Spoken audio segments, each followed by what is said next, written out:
Doctor అంటే దేవుడు తర్వాత దేవుడు అంటే ఒక రెస్పెక్ట్ చేస్తాం, పూజిస్తాం, గౌరవిస్తాం. అలాంటి ఎంబీబీఎస్ సర్టిఫికేట్‌లను ఏకంగా 70,000కు ఫేక్ సర్టిఫికేట్‌లను అమ్ముతున్నారు గుజరాత్‌లో.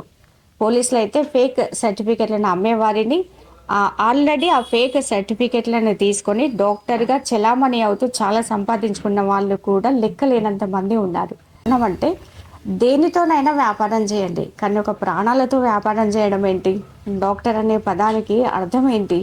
డాక్టర్ అనే పదానికి చాలా వాల్యూస్ ఉన్నాయి. చాలా ఎథిక్స్ ఉన్నాయి.